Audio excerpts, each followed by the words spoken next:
Hi everybody, I hope you are doing well.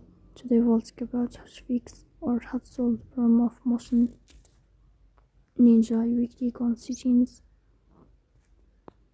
Here we click on apps, default apps, app settings. Then we'll search about the application of Motion Ninja and we click here. In this page of app info, we click on first stop and we click OK. Here you will enter the storage. Then we click on clear cache.